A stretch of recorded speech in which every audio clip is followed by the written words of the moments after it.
side will be the group 1. You will, okay, each group, and this will be group 2. Crystal? Here. Each group will think of a simple and quantifiable research topic. Example, favorite subject or daily allowance in study habits. Okay, you will conduct a research group. Okay, go to your groups and magsabot mo sa inyong kasabutan. First, you will identify the research problem. Next, determine possible respondents, and last is identify the type of data to collect. Okay. Okay. Pagtapos mo sa inyong grupo at pag-brainstorming mo, and I will give you 5 minutes. 5 minutes. Yes. You will present your answer in front.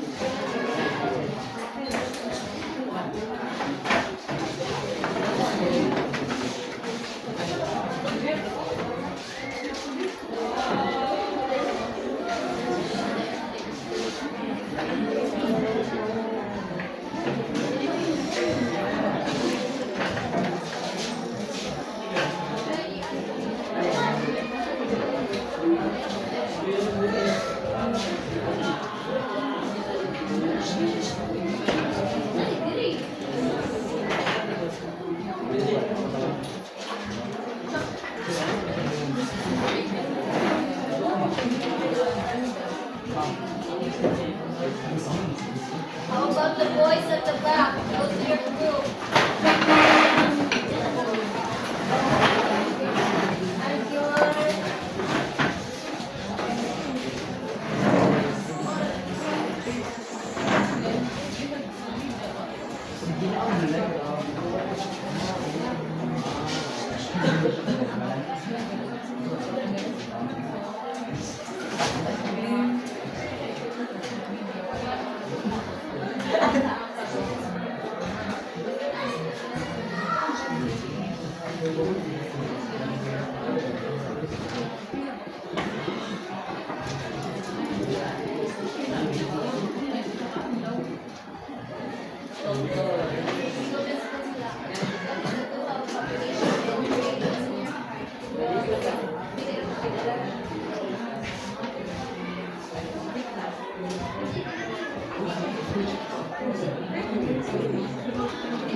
And when time's up, when it's already time,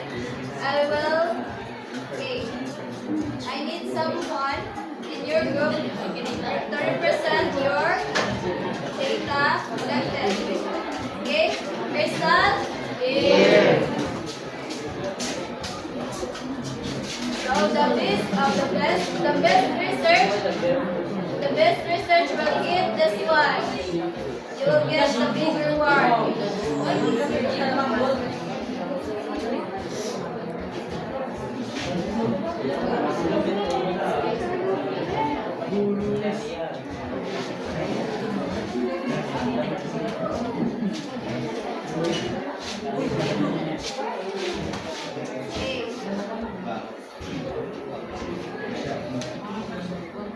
Group 1, are you done answering? How about the group 2?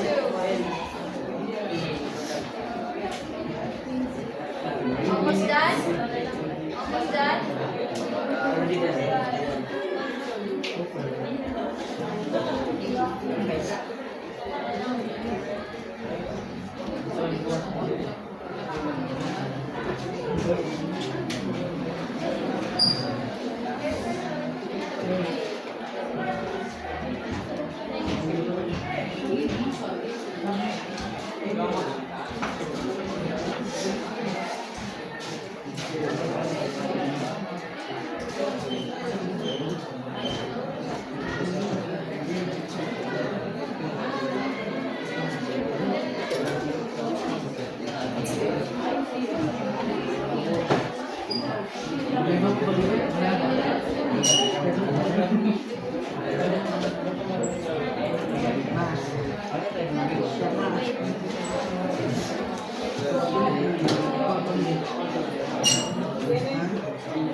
topic? Group 2? Is it okay to you? Is it okay that you will be the one to represent first? Group 2. Okay, please come in front and discuss your topic. Okay, I need only one to represent. I need only one.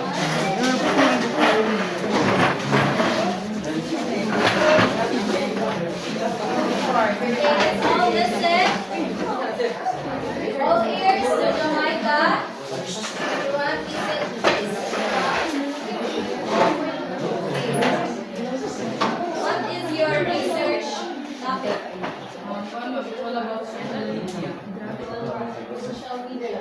What is your research topic? The number of hours spent on media affect the academic performance of the university. Okay, by using Sloven's formula, what is your possible respondents? Ay ang hindi panabana na kuwan nito bitamang population nito ang sobrang kayo. Yes, 111 respondents. 211. Did you use Sloven's formula? Next, what type of data? Number 2, what is the type of data? You learn. Hours spent on media siyempre ang dinarage kaya sinabi sa type of data. Kasi nakapekto sa social media sa academic performance.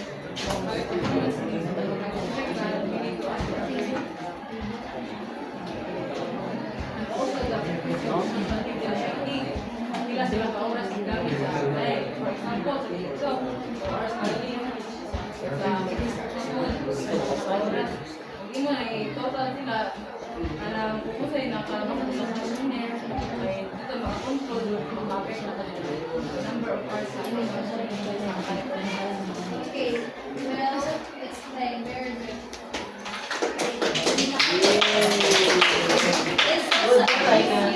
Is usage of social media that is the usage of social media that really bad? Could it affect your study? Yes. Okay, how about the group 1? Who is your representative? Who's your representative? Okay, Rudy. All ears, Sir Rudy.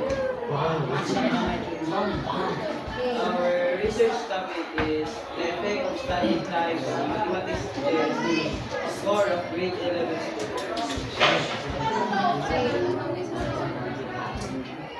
What's the problem? What's the problem about your topic? The problem is there are significant relationship between the number of hours spent studying on mathematics test score of grade 11. So using Sloven's formula, what is your possible respondents? 3 to 50 grade 11 students from the section grade 200, to 230 possible respondents. So, what type of data will you? Okay, what type of data will you collect? number of hours spent studying per day and mathematics test. Okay. So, your topic? What's your topic? Okay, the effect of study time on mathematics test of grade 11 students. Okay, when you don't have a study time, if you don't have a time management, or if you don't have a study time, can you gain any knowledge? Can you gain any knowledge? Okay, you will just gain on things that you have spent more time with. So come on, let's proceed with the format of statistical mini research. So, mini research,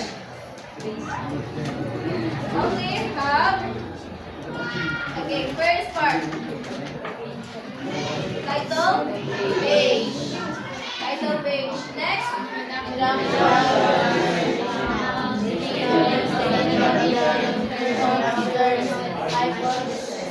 next, part 3.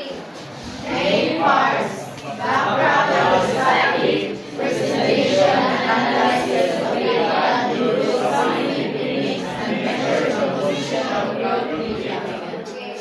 So in conducting research, what data are we going to collect? What data? Group data. Go. Next part. Conclusion and recommendations. Your conclusion is really that important. It's really important, and also your recommendation. Even if it is just a mini research. Mini research is also a research. It is also a research. And the last, appendices.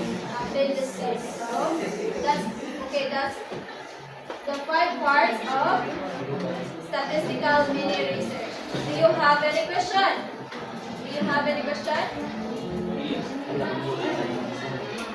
None?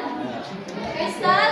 Very good. So let's move forward with our activity. So answer this one in a 1/2 minutes wise.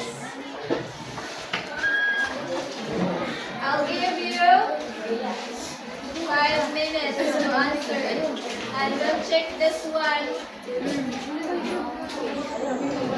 today.